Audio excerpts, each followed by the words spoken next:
I'm But not I don't seeing see an it. option for that. More actions. No, I don't see it anywhere, Will.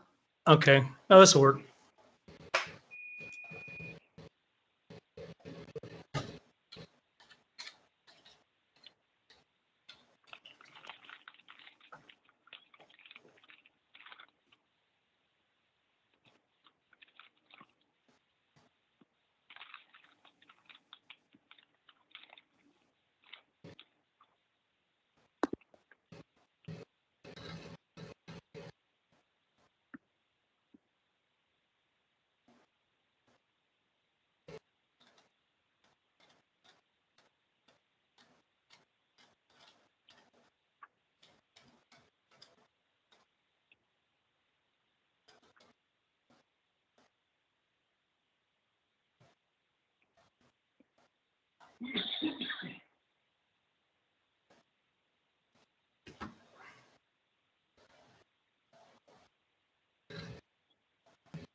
So I had the agenda up here once, but I can't find it anymore. I've got it. Do you want me to tell you the order? Can you email it to me? Let me see if I can do that. It says attached to the city's agenda, but I can't get the. We Takes haven't a, figured out how to get my computer in the city's, the school district computers. It always kicks me off. So the only way I can get on anything is with my phone. I think there's only three items. There's the sports fields conversation that's first, then diversity, equity, inclusion, and then the student resource officer. Okay. So I think it's just those three items. Yeah, I click on the. Oh, here we go. takes a long time to load, but it's 28 pages or something. Oh, yeah, the full packet was pretty large. Yeah, it's their entire meeting. Okay. Who's talking to us? Oh, I can't hear them. Yeah, Tim just texted. He said, "We can hear you. Can you hear us?" We can't hear them. We can't hear them. Okay. I mean, that's okay. I'm listening to something. As long as you can hear us. We We don't have to necessarily hear you. As long as you can hear us, we're okay. Yeah, we can hear you. They just did introductions. Oh. Hang on, Phil. Oh, Can there you hear we me go. now, Will? Yeah, there you go. Thank you. Okay. All right. Sorry about that. Oh, that's okay. We were in our own little world. I was going to recommend get one of your younger kids to help you with computers. But Yeah. Well, usually I have one here, but they're both gone. So. So why don't we continue with introductions real quick? I'm Alex Rains, interim city manager. I'm Peter Watts, the city attorney. Norm Miller, chief. Go. Phil Logger, board member and parent here in Scappoose. Hi, everyone. Thanks so much for inviting us. Michelle Graham, board member. Good evening, Tim Porter, superintendent. Gwen Clovis, newly elected board member and grandparent.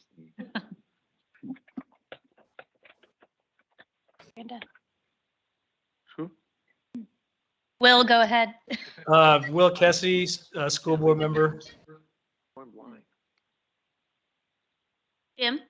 Jim Hogue, school board member. Branda, Branda Jurasic, school board member and parent in the district.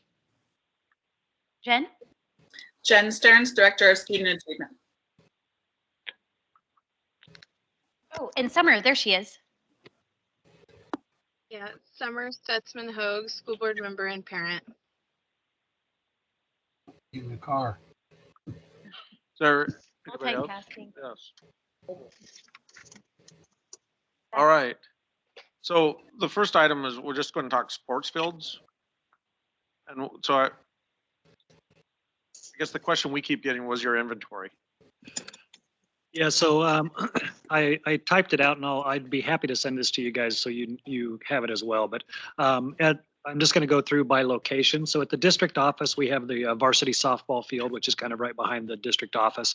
At the high school, we have obviously the gymnasium, the football field, varsity baseball, JV baseball, the 6th Street field, which it is non-ADA accessible, and so it's not usable as a game field. At the middle school, we have the Chinook Field Soccer, JV Softball Field, Anderson JV Soccer Field, Anderson Softball Field, the lower football field, the Annex Gym, and the upper gym. At Otto Peterson, we have just the gym. At Grant Watts, we have the small gym and the playground, which is basically used for t-ball. And at Warren, we have the small gym, a field that is not sports specific, and then 3 baseball fields, which are typically used for Little League farm softball and baseball. So that's the inventory that we have in the district. I couldn't keep up. Yeah, if we could get a list of that, that'd be great. You bet. Yeah, I'll send it to you. I Thanks. have it's typed up. So And Tim, I think we should include that we have tracks at the middle school and the high school in that, because we don't have tracks really anywhere else. Yeah. That should Thanks, be Jim. included. Follow up with that? Sure. Superintendent Potter, could you kind of give us a walkthrough on priority use of those fields? How does the school district go about in deciding that? And then also, if the public wanted to utilize those spaces, what would be the steps that they would take to potentially reserve them? you bet. That I did make a printout of.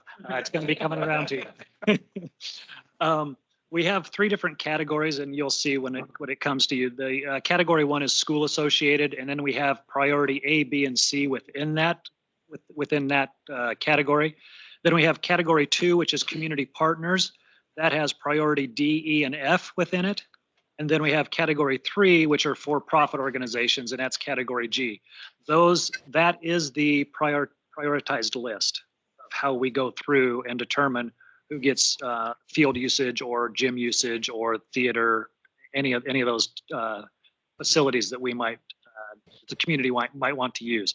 And the way to do that is we have a facility use form, and anybody can fill it out, and they send it to the district office, and we send it out to the schools to make sure that they have availability, and then they send it back to us and we sign off on it, and then any charges that are needed to be assessed are given to the people that are wanting to use the fields. Follow-up question, Mr. Mayor? I'd be curious to know, what feedback have you heard from the public in regards to the use of that space for non-school functions? Honest answer? Please. Me? I haven't heard anything. I mean, I don't, there may be teachers and building administrators that hear something, but at my level, I haven't heard any feedback. And then this would go through the athletic director for prioritization with the request, is that correct? For high school facilities, yes. So I would just ask, could you maybe check in with the athletic director to know what those concerns maybe are? There's definitely been concerns from the public brought to my attention in regards to limited access. I will be the first to acknowledge that throughout the last, 18 months, a lot of our decisions have been tied to the state's decisions. And so I can take that with a grain of salt to understand that, yes, availability may have been limited. But as we're moving forward and we're having these conversations, the more that we can collaborate to better understand each other's processes, I think will help us be able to deliver the message on field availability for a lot of our nonprofit organizations, specifically Little League, softball, Little League, soccer, other sports, flag football, I think is a big one. And so that we can kind of support the community. And then I know that we're looking at an inventory of our field spaces through our parks as well, and just trying to, I think, maximize recreational activities for our community members collaboratively would be a goal and an opportunity for us to build on. So thank you for the feedback on this. Yeah, and if I could follow up on that, I will say that I've been in about 7 different districts throughout the state of Oregon, and that is an issue in every single district. There is never enough gym space or field space for all of the needs. Typically, the school district obviously tends to have a lot of fields within any town that you're located in, and it is always a problem. Thank you. Well, sir. Tim, to follow up on that question, I love the way you categorize this, for one thing. You said you've been in 7 different districts. You mentioned you've been in 7 different school districts. Among those, have you had relationships with the community of cities? So you've had MOUs or memorandums of understanding and so forth, or reciprocal agreements that you've implemented in the past? No, because typically what happens is either the school district has all the facilities, which is not quite the case here, but fairly close, or there's a Parks and Rec League district, and so then you have. So I have been in a district that had an agreement with the Parks and Rec League district and the school district, but I haven't had an agreement between just the city per se and a school district. That doesn't mean that it isn't possible, though. So yeah, so I think that many of us would really like to explore that avenue here sooner than later too. But anyway, I'm going to carry on. Thank you. So we used to be where the school district had all the facilities, and I actually remember Mr. Hoag one time at a meeting saying that the school district was the Parks District. They still are. That was when I was a young, much younger, not as gray hair, and just on council. And so my goal ever since was to not make it such a burden on you. So it's always been a goal to build more parks. Mr. Hoag is a part of that. One thing I had to add, as a parent and a coach in the town for, I think it's been about 8 years now, we have used field space. And so we have gone through the district office, but also met with superintendents to get gym and field space I would say every year for the last 8 years for softball, and then also through Little League and soccer, we've been on those boards. So that is one thing I haven't, people will come to me and ask, how do you do it? And I've just, you go to the district office, you explain what to do. So from my standpoint, I haven't heard a lot of complaints about it. I know there's always, how do we get onto the field? And there's not enough fields, but it seems that people were concerned about how to do it. If you lead them to that form, I haven't heard complaints after that point. Thank you. Trying to organize my thoughts here. I think there always hasn't been a cohesive relationship between the school district and community members at large to use field space. Get off the field. This is varsity field. This is closed. We don't allow people on here, which is totally understandable. I think one of the most unfortunate things that happened when Peterson School was built was the loss of softball. And we've got a huge stack of public comments here tonight. Our potential for our Grabhorn property piece is quite controversial right now. And, there's a lot of people who have opinions on what sports we should be putting our energy into. And then there's some people who think no sports fields, just open, natural landscape. So there's a lot of pressure on the city when the only other option to put pressure on is you, right? And so as of late, we've carried this weight of hearing from special interest groups or just assessing the needs in the community. And those are the fields you have and the space that we have, and making decisions on, well, what route do we go?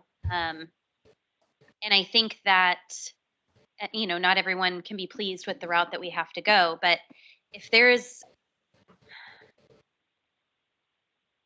if there's a way for just to have some sort of joint responsibility, or as Counselor Haugen's talking about, some MOU where there's this openness to share space. And it's not like for us personally as the city, it's for the community at large, all these youth sports groups, et cetera. I think some people are confused sometimes at what the school district has and what they're allowed to use.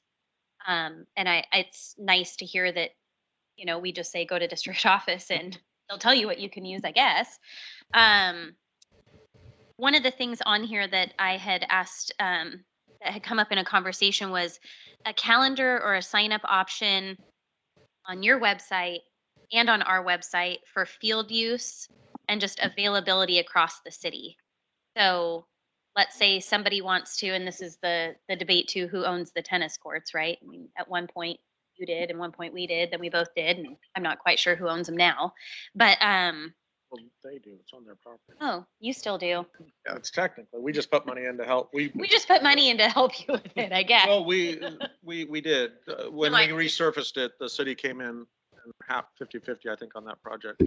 It does say on the signs there, tennis courts, that it's a joint Yeah, effort between the city and the. I remember that. Which I think speaks a lot. Like Parks and Rec is a priority for us. And so if there's something that we can put out to the community that these spaces are yours, not yours and ours, but theirs, in a way that people can access them, or what they can or cannot use. Like if someone just goes out, like if I took my kids to Chinook Field, I guarantee someone's going to come out and tell me to get off, right? Because they've told the PE, and when it first got built, that the PE program couldn't even use them. So I think it's just hard to understand what is ours collectively. And then us having to make really hard decisions that when you build a school and you get rid of softball fields, now the pressure's put on us to put softball fields in that aren't the varsity field that nobody can use, right? That is for, anyways, I guess I'm just venting out why I think it's important for us to have conversations and understanding about field use and what everybody has and who can use it and when. If I might, Mr. Mayor. Go ahead. The idea of a joint calendar is a really difficult one because most of our facilities, as you can see from the prioritized list,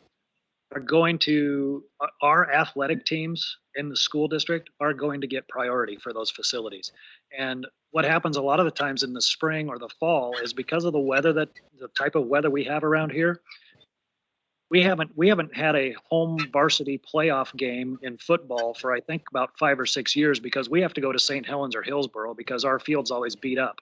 So if we let other people use our fields in the interim between that, we're not going to have any varsity softball games because it will be chewed up. And so But then the frustration is when the track or the football field, years ago, those things are being done. And it's just so frustrating that we don't have a facility that we can play on, the idea of turf, but in the moment it's so expensive and we just can't commit to doing the right thing the first time. Now everybody loses out on the opportunity, right? And that's the same thing for Chinook Field. It gets so muddy and then nobody can use it, even our JV and varsity high schoolers. And it's just really difficult because then I guess it's hard that no one can afford, the right thing the first time. But I think for me, it truly goes back to that thing that I said, where there are never enough facilities. We could build another 3 soccer fields, and I'll guarantee you they'd be filled up all the time, and there would be additional people asking to use them. I have seen that in every single town I've been in, regardless of how many facilities they have. I mean, you'd have to have an outlandish number of facilities to meet the needs. It also occurs during basketball season. I mean, there are tons and tons of youth basketball that want to use our courts, and literally, you go by our schools, those basketball courts are being used until about 9 o'clock at night, every single night, so to accommodate as many youth groups and adult league groups and rec league groups as we possibly can. But I think that's a perfect example of having the right facility. So we have a football field that we don't need to build another one. We have one that doesn't work. We have soccer fields, but they're not the right kind. You see what I mean? Like we don't need more, we need ones that work. in terms of the mud and the use and allowing other people to be on them. And I don't know if that's something that we have to go to the public for, but at some point, like, there's not enough space for us to keep developing fields in the city. Like, there's just not enough acreage for us to do that. And you guys have a lot of acreage. You have a lot of back open field space. It's not ADA accessible, 6th Street, what, you know, but how do we upgrade what we have, I guess, is a good question. Yeah, I think one conversation will be, Yeah, how exactly. do we upgrade 6th Street so it's ADA accessible? That's where a lot of the youth play. Yeah, soccer. I mean, if it's where youth soccer is played, why don't we, as a group, figure out a way that we can do that? I know that, so as we've gone through this whole Grabhorn Park conversation, and we've proposed a soccer field on the Grabhorn Park, I have had multiple people mention Chinook Field, and I have to explain, well, that's primary spot for, and I have played on a field in the rain. I was in freshman year, after the 7th and 8th graders played on a rainy field right afterwards. It was covered in mud. Horrible conditions. That's, what you get on the Oregon coast. But yeah, I mean, I have had comments from people, well, why can't we use that field? They'll use the same term. It's a public field. We should be able to use it. But I understand where you have to have it in competitive form so that people don't get hurt. But finding a way to add capacity, I think, is important. And if we have capacity where we're just looking at ADA access, let's figure that out together.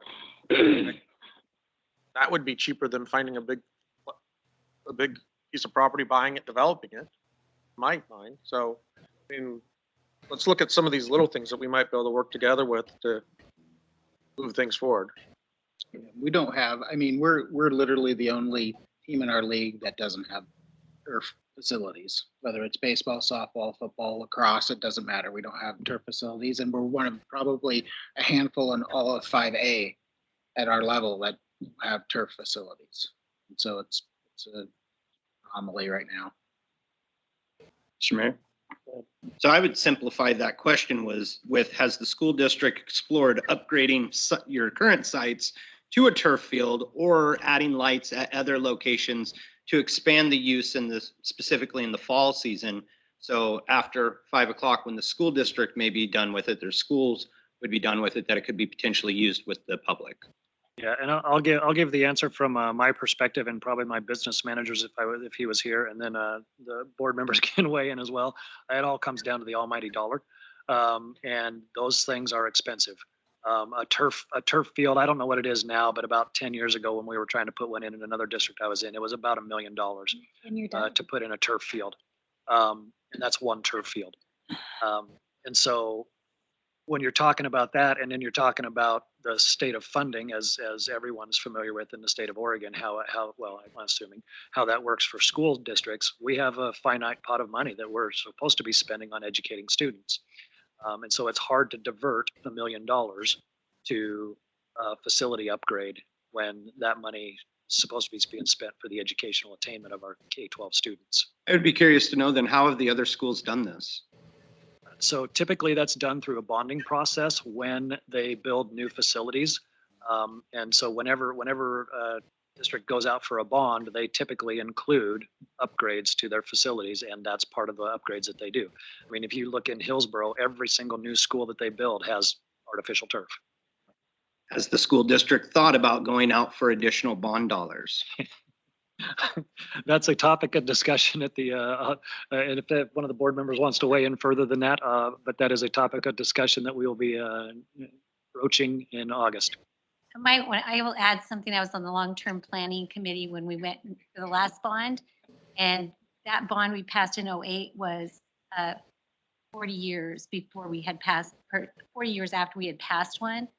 Not the easiest thing to do, and we had so much work to do. And luckily, luckily we were in a recession because we got a lot of bang for our buck, but we didn't touch all the surfaces that we needed to. And one of my things I promised a lot of people that I would make sure we look at long-term planning again, because it's something that should be going on all the time. But our schools were in pretty bad shape. I think Pete McHugh can speak to that, being a principal of one of them, so. maintenance is very, very difficult for school districts because most of the way it's set up, if you really want to do anything extra for maintenance, you have to go out for some sort of bond. It really is not in the operating budget. And in fact, I'm not even sure if you could legally, do that with your regular operating budget. Certainly the staff would probably not be happy about doing it. But I do see that there's opportunities, and the group that put together that last bond that built Peterson School addition on the high school in Warren, pull them back together again. They did a fabulous job. I mean, it's doable. I do think we have a community that will support reasonable things that need to be done. Another omission that we have in our athletics, which probably not a big deal to too many people, but I think we're the only school in the league that doesn't have a tennis team. And I'm a tennis player, way past caring about the tennis courts, but I do think it's something that maybe should be in there somewhere. That's a lifetime sport that kids can, take advantage of the rest of their lives. And it's both boys and girls play it. So it's a good sport in that regard. So it's another thing to put on that long-term planning list. I do want to add one little piece too. When we were doing the long-term planning, one of the cities we looked at was Sisters, Oregon. And they had a lot of those memorandums of understanding with the school district. And so when they added on to their schools, they actually share a library there, the city and the school, which was really smart when you think about it. Like we're all having limited dollars. And so I know that those things can work. And we were really trying to push to use them as a model. We were unsuccessful at the time with the city for different reasons. And but I know it can be done. Some great examples out there. And I'll just go ahead and add that we do have a long-range planning grant that we've received, and we're in the process of starting that. The way the state of Oregon works now is if you want to, as a school district, if you want to go for a bond, you have to have a current long-range planning plan in place, and it can't be more than 5 years old. And so we do have a grant that will, actually there's going to be here within the next week to start that process, and the board will be going through that process as well. And it would probably be advantageous to have a city council member on that long-range planning committee. I agree. Part of this process, part of the reason that we wanted to include you guys and bring you guys in, and some of the other community members is really to be part of our long-term planning. We are doing a lot of that ourselves, of looking in the future and looking at our inventory and looking at what we can do for our community. And you guys are a big part of that. So we want to make sure that we, have you guys just involved. Pulled out two for me. They're just talking about how you can share fields and that kind of shit. Well, we can hear you. They have it. Who is that? All right. So anyways, as I was saying, get my train of thought now. So, part of that is really trying to figure out ways that we can collaborate. And, if we can even find a way to, maybe it's not a joint, availability, like Megan said, maybe it's just your guys' availability that's out there for the public to see on a website. There's just ways that we can really help each other and have some transparency, to really grow together, I guess. But I love the mayor's idea, like, what can we do with what we have, or how can we maximize what we have? And I mean, in your opinion, just making 6th Street feels ADA accessible might not be enough, or, they could still be ruined, or but if there's small little things that we can do together with what we have, I think that's really important. We've done it before, the tennis courts. I think the workout equipment at Grant Watts was a joint effort as well. So for my part on that, I would be more than happy to meet with anybody that wants to. And I would involve Mitch, obviously, who's our business manager, and let's do it. All right. Bring your parks guy, we'll bring our parks guy. We'll bring Norm for the muscle. don't think we have a parks. Yeah. Maintenance. Yeah. Mr. Mayor, Yes. this meeting is a good start to get all that rolling. Mr. Mayor, you know, I, since we're both engaged in long-range planning now. And so the city's got an initiative for that. You guys got an initiative. And we're in the same game together. There's mutual benefit here for us to collaborate and work together. And to me, it seems like one of the obvious things is the current mid school is part of our urban renewal district. And so that to me is a golden opportunity. I know my wife was a former middle school teacher there for 30 years. And we need a new middle school. And I think everybody on the school board agrees with that. We need to do that. And I think that is an area where we can have a meeting of minds, and we can solve and resolve some of these things. You know, the city's going through the controversy of a pool. Well, I know the school district has tried to inaugurate a pool in the past. Well, a collaborative approach to this, I think, can resolve a number Oh, Brandon, you good? the rubs. And even getting a shower. So there's your pool. So anyway, so if we're on the same wavelength there, I really hope we can explore those kinds of opportunities.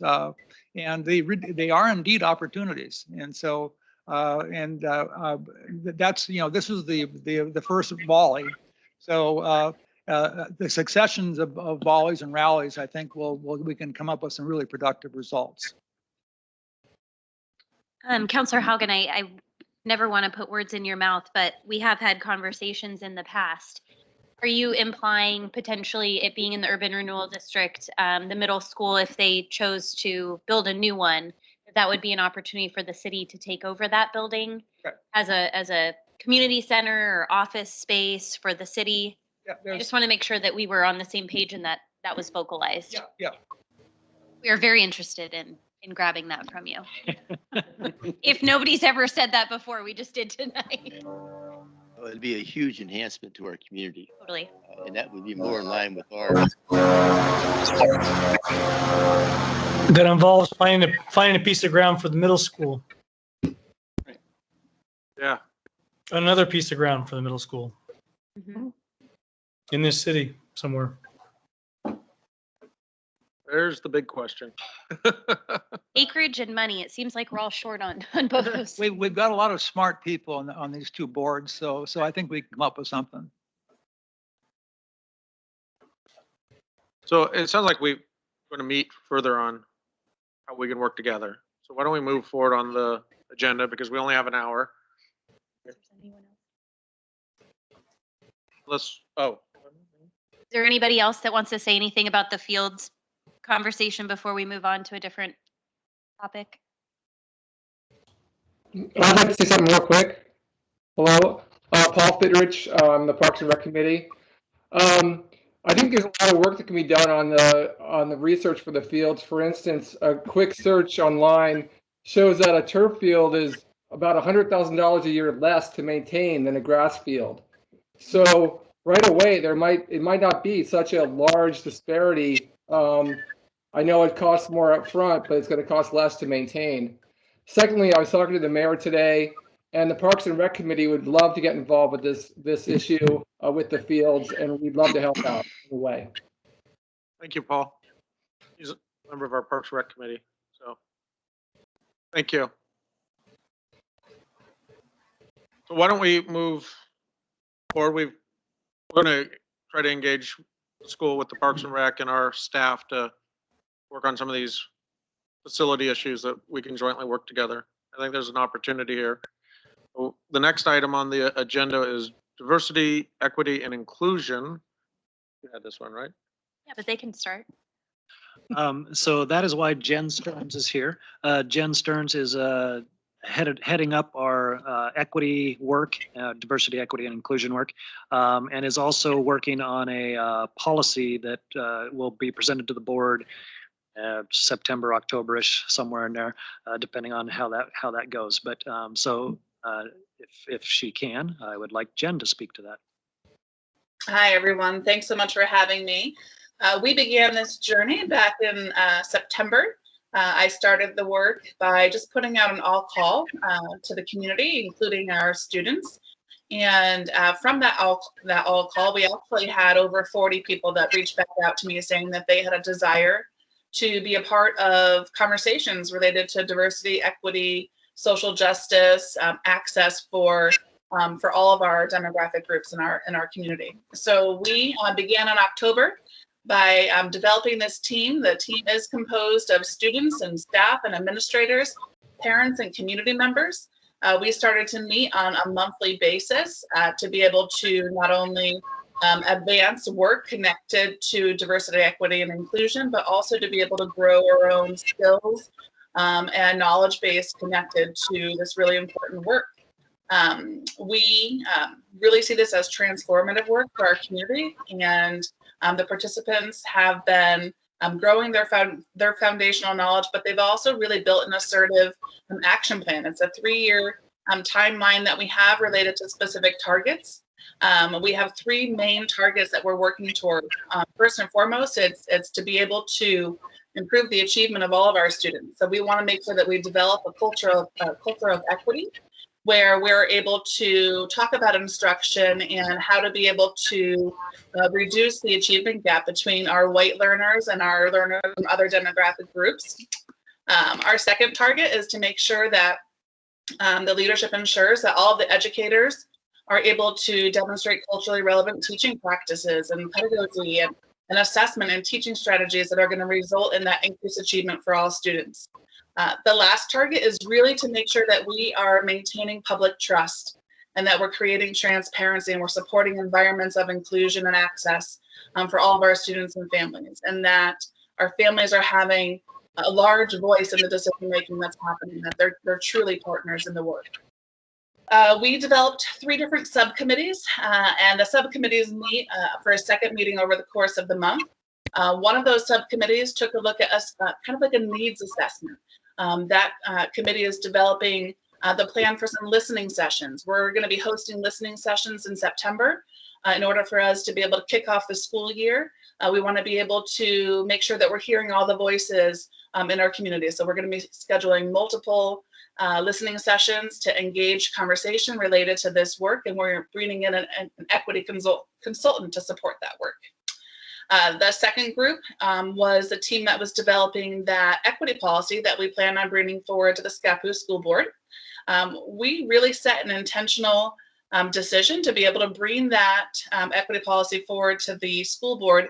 And we're thinking October, November. And the reason behind that, it's not that we're stalling, it's that we really want to make sure that the stakeholders' voices that we hear in September are a part of that conversation and a part of that plan. We want to make sure that we are not making assumptions related to what growth we feel that we need to make in terms of the decisions connected to access in our community. We want to include as many voices as possible. And we also want to make sure that the school board is able to, through their retreat that they do annually every summer, to be able to begin some work in this area and hear their voice in the process as well. So we're going to be bringing that policy forward probably in October, November to share with the school board and determine if it is the right direction for our school district. The last committee is a group that is really committed to transparency and communication related to this work. We know that it can't be successful unless we are being very honest and truthful about the work and the steps that we're taking. So this particular group authors the content that goes in our Scappoose School District newsletter, and it's communicated through email on our app and also through the website. The content is often linked to the calendar of special days. For example, when it was Neurodiversity Month, we featured articles that connected to that particular topic. It's also really important to us to make sure that we're sharing the stories of our students, our parents, and our community. So we created a section in that newsletter that's called Our Stories, Our Voices, Our Strength. And those particular segments are created by our students and our parents, and they're the authors of their own story and sharing that with the larger community. as I mentioned, we are not doing this work alone. We have truly built a pretty strong partnership with Laura Dellinger. She's a consultant, a facilitator, and a coach who has been an expert in working with smaller groups as well as very large groups that are engaging in diversity, equity, and inclusion work.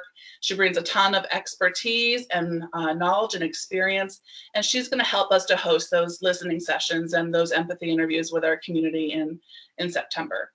We're really excited about the work that we're doing, but it really needs to be a partnership with the city. So for me, I'm here this evening just to include you, invite you to join the equity team with us, to come alongside us, be a voice at that table and contribute your needs and also at the same time grow yourselves, because it's a learning process and a journey for all of us.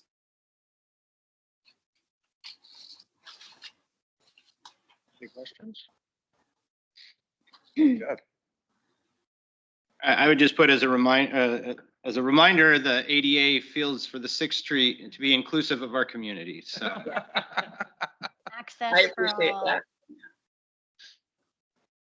Yeah, Jen, thank you for speaking on that.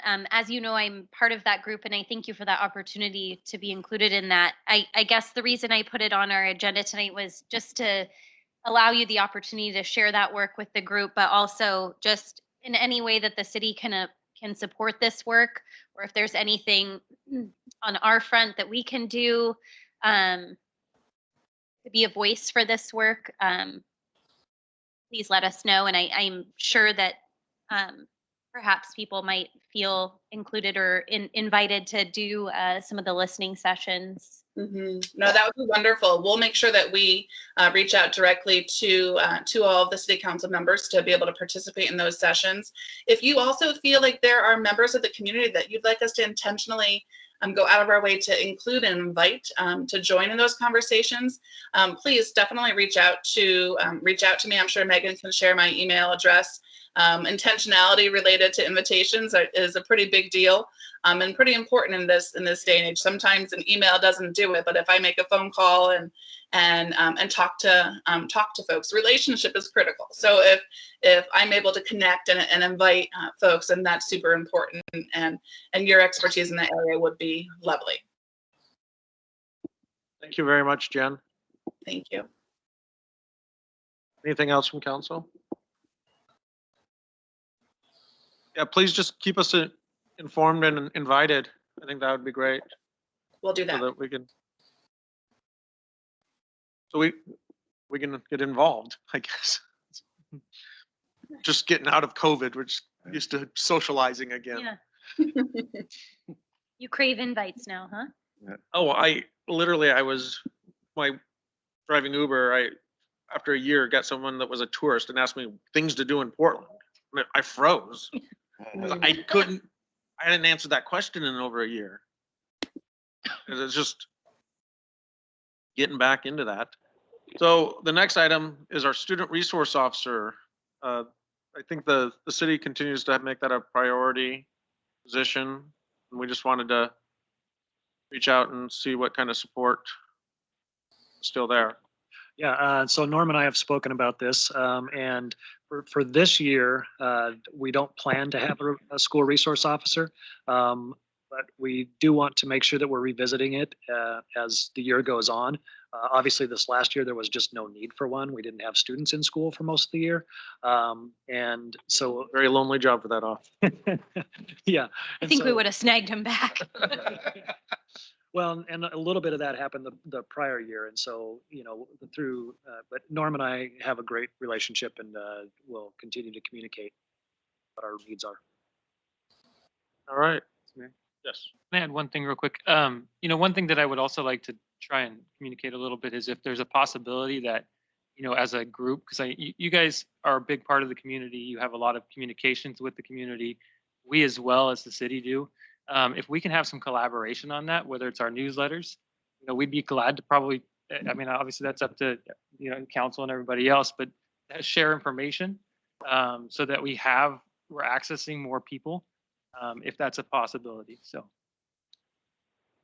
I approached him on that earlier this year, and he was very graciously ran our survey in the news in their newsletter. And I think that's really an easy thing for all of us to do, and probably can work both directions. But like, for example, right now, I'm part of a group that Joel's part of, Run for Neil, Neil Hoffman, who passed away a short while ago.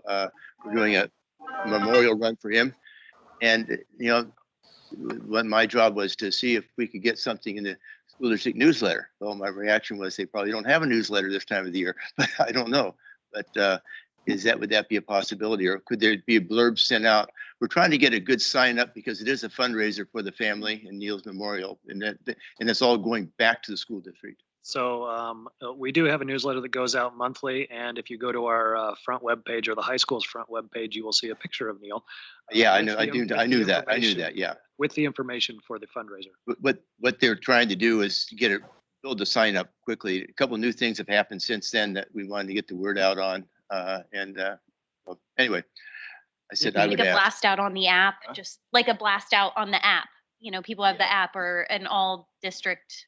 Like you can guarantee that if you enter the 5K, that you'll be able to outrun the mayor. It's a 6K, but who else says a 6K? I don't know, but no, Just tell them it's if I just finish, I'll be happy. It says 5K on your thing. That's why it goes back and forth. Yeah, I noticed that. It is a 6K, but you know, the first year we did a run for Wings and Wheels, it was like a 11.362K. Yeah. Susan, do you have, I know there's been someone new at district office for communication. Do we have an email for the person that we could send things to? You just talk to Julie, Susan and Julie just get it done for everyone.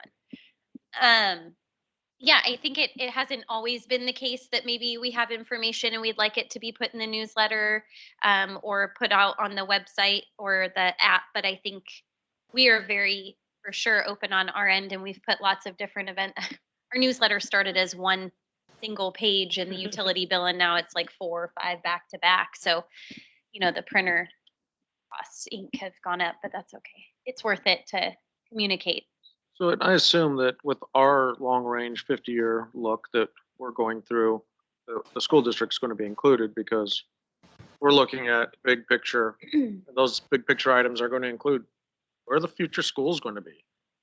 So I think that the school district being engaged with us on that look is important, as well as your long-term facilities. It would be really silly to have both organizations have 2 long-term plans that don't really mesh.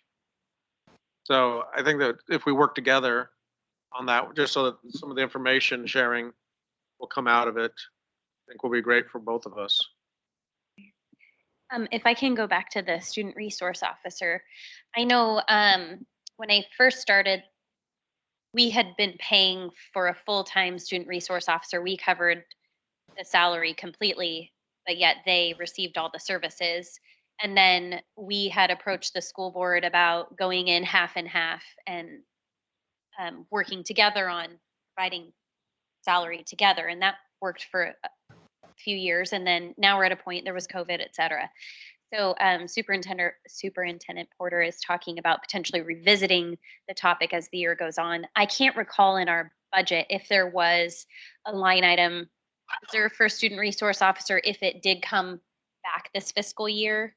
No, there's not a line item for that. Basically, we'd have to look at personnel based on right now, like we talked in our goal setting, is if we want to do a school resource officer and partner with the school district, we're going to have to add another person based on our call loads and the city.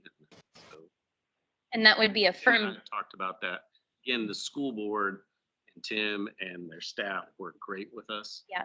They're very flexible and back and forth. There's always the open communication. I think it's great to see them here in front of the council. This is something that I think a lot of people have wanted to see for a long time. Yeah. And I, as a police chief and a leader in the city, I'm grateful that this is happening. So let's say next spring or something, we've made it through winter and we need a student resource officer. We can't go without one. We've been so used to having one. it would just require us going out for another full time and then having a conversation about salary together. We've already had, I presented a 3-year contract and all that, so everything's on the table already. Right. Right. When it comes to that. Thank you. All right. Is there anything else from anyone? I have a question. This is a little harder one. You know, it's COVID has affected all of us, and you guys, I noticed when your enrollment numbers are down because of COVID, so that means you have less income coming in because your enrollment's down. And so, how are you guys doing financially? You know, your spending's probably down somewhat too. You know, I would guess, but you know, how has that impacted you financially? We don't have that same kind of impact here, you know, with the city. So, just a question about how you doing financially. Yeah, so we're in decent shape. Obviously, the legislature and the governor passed a 9.3 billion, and the schools organizations were asking for 9.6, so about 300 million short of what we asked for. But as far as Scappoose School District is concerned, we were able to increase our ending fund balance slightly because of the transportation wasn't nearly as expensive. We didn't have substitute costs, you know, some of those things. And so Mitch did a really good job, and we were able to increase our ending fund balance a little bit. I will give the caveat that that's probably going to go down significantly because of the additional students that are going to need additional supports coming out of COVID. And so those costs are going to increase because of that. So it's kind of a one-time savings that we're going to be able to dip into, but I'm glad that we were able to do that. So we're looking okay. Thank you. Do you have any questions for us or input for the city? I do not, but.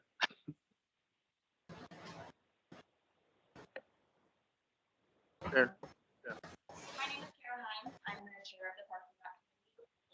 One of the things that, so I just really appreciate this has been a topic for us for this entire time. How do we, if we don't have enough space for fields, if this isn't the best option for fields, then what do we do next? So I really appreciate the fact that we are having. I just wanted to make a note on when discussing equity.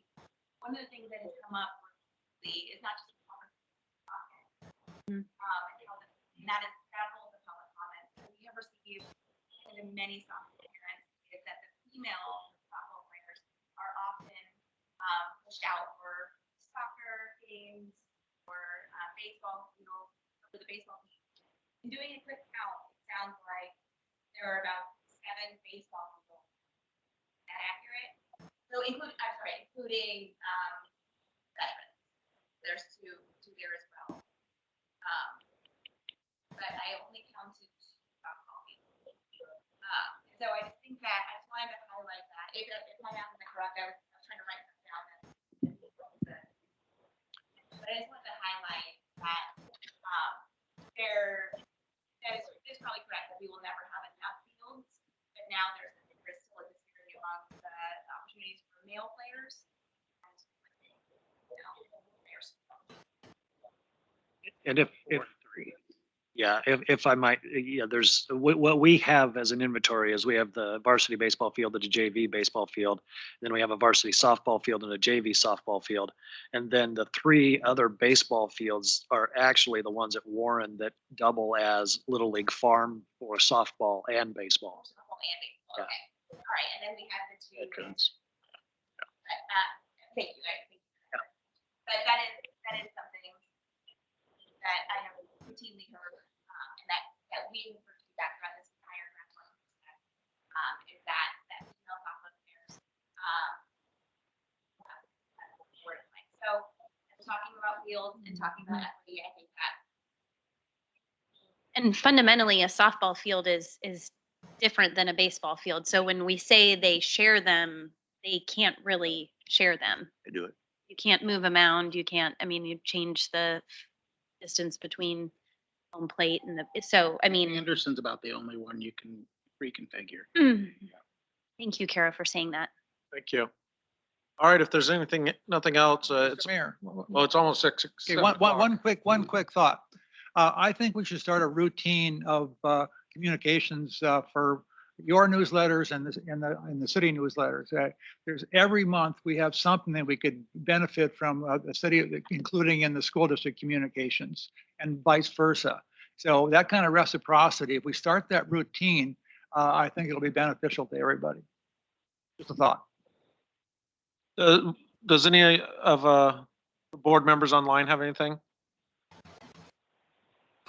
I just want to thank you for reaching out. I don't know who or if you all did. I want to thank you for reaching out to us.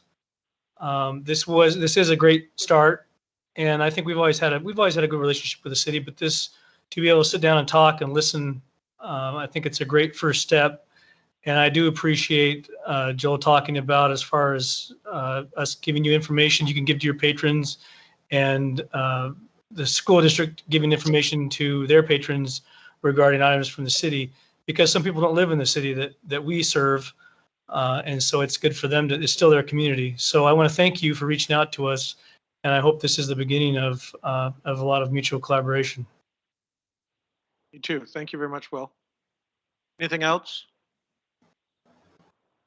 All right, why don't we go ahead and adjourn the work session? Thank you for coming. Thank you guys very much. Thank you very much. Didn't even ask Betsy for money.